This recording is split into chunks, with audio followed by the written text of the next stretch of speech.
India ആക്രമിക്കാൻ ലക്ഷ്യമിട്ട് വന്നാൽ ഏത് രാജ്യത്തിന്റെയും കൊമ്പൊടിക്കാൻ പോകുന്ന ആയുധങ്ങൾ ഇന്ത്യയുടെ പക്കലുണ്ട്. പാകിസ്ഥാന്റെ ഓരോ ഇഞ്ചും പരിധിക്കുള്ളിലാക്കിയ ബ്രഹ്മോസ് ഒരു പാഠമാണ്. ബ്രഹ്മോസിനൊപ്പം ഇന്ത്യയുടെ പ്രതിരോധ രംഗത്തെ ഭീമന്മാർ ഇന്ത്യയുടെ കരുത്ത്.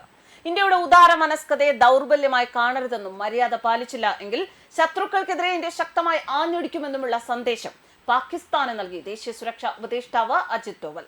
എന്നാൽ ഇത് പാകിസ്ഥാന് മാത്രമല്ല, ഇന്ത്യയെ ശത്രുപക്ഷത്താക്കിയാൽ ഓരോ രാജ്യത്തിനുമുള്ള സന്ദേശം കൂടിയാവുകയാണ്.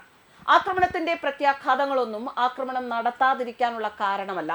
ഇന്ത്യയുടെ സഹിഷ്ണുത ഒരു ദൗർബല്യമായി കണക്കാക്കരുത്. ഇന്ത്യക്ക് റിസ്ക് എടുക്കാൻ സാധിക്കും, ഇന്ത്യക്ക് ശക്തമായി അടിക്കാൻ സാധിക്കും. അതിന്റെ പ്രത്യാഘാതത്തെക്കുറിച്ചൊന്നും ഇന്ത്യ കണക്കിലെടുക്കില്ല. ഇന്ത്യ ആക്രമിക്കാതെ നിയന്ത്രണം പാലിക്കണമെന്നാണ് നിങ്ങൾ ആഗ്രഹിക്കുന്നത് എങ്കിൽ അതിനാവശ്യമായ നടപടികൾ മറുപക്ഷത്തു നിന്നും ഉണ്ടാകണം. ഓപ്പറേഷൻ സിന്ദൂറിൽ ലഷ്കർ ഇ തോയ്ബയുടെയും ജെയ്ഷെ മുഹമ്മദിന്റെയും കേന്ദ്രങ്ങൾ ആക്രമിച്ചു. പാകിസ്ഥാനിലുടനീളം ആക്രമണം നടത്തി.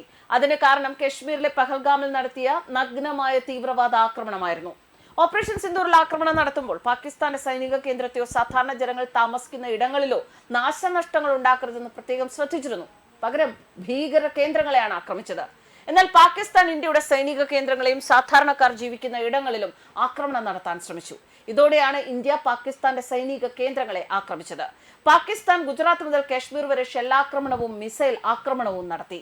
ഇതോടെയാണ് പാകിസ്ഥാന്റെ വ്യോമ കേന്ദ്രങ്ങളെ ഇന്ത്യ ആക്രമിച്ചത്. ഇതോടെയാണ് പാകിസ്ഥാൻ സമാധാനത്തിനായി അഭ്യർത്ഥിച്ചത്. ഓപ്പറേഷൻ സിന്ദൂറിൽ നടന്ന കാര്യങ്ങൾ വിശദീകരിച്ചുകൊണ്ട് അജിത് ഡോവൽ പറഞ്ഞു.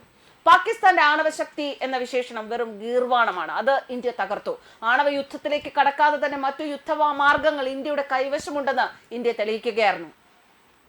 പാകിസ്ഥാനിലെ ഏതു ഭാഗത്തുമുള്ള വ്യോമ ബേസുകൾ ഉൾപ്പെടെ ഇന്ത്യക്ക് തകർക്കാനാവുമെന്ന് പാകിസ്ഥാന് മനസ്സിലാക്കി കൊടുത്തു. പാകിസ്ഥാന്റെ ഓരോ ഇഞ്ചും ബ്രഹ്മോസിന്റെ പരിധിക്കുള്ളിലാണ് എന്ന് രാജ്നാഥ് സിംഗ് തന്നെ പറയുകയും ചെയ്തു. അതേസമയം പാകിസ്ഥാൻ ഇന്ത്യയുടെ വ്യോമത്താവളങ്ങളെയോ സൈനിക കേന്ദ്രങ്ങളെയോ തൊടാൻ പോലും സാധിച്ചില്ല. സിറ വ്യോമ ബേസിലേക്ക് അയച്ച ബാലിസ്റ്റിക് മിസൈൽ ആക്രമണം ഉൾപ്പെടെ അവരുടെ പല ആക്രമണങ്ങളെയും ഇന്ത്യയുടെ പ്രതിരോധം നിഷ്പ്രഭമാക്കി. മെയ് 10 യുദ്ധം അവസാനിച്ചപ്പോൾ പാകിസ്ഥാന് മേലുള്ള ഇന്ത്യയുടെ സൈനിക ആധിപത്യം ഇന്ത്യ തെളിയിച്ചു.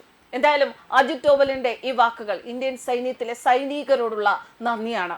ഓരോ സൈനികനും ഈ 80ാമത്തെ സ്വാതന്ത്ര്യ ദിനത്തിൽ അഭിമാനം നൽകുന്ന ഇന്ത്യയുടെ വാക്കുകൾ തന്നെയാണ്. ഇത്തരം കരുത്തരായ നേതാക്കൾ തന്നെയാണ് ഇന്ത്യൻ സൈന്യത്തെ ഇത്രമാത്രം ശക്തമാക്കി നിർത്തുന്നതും. ന്യൂസ് ഡെസ്ക് കർമ്മ ന്യൂസ്.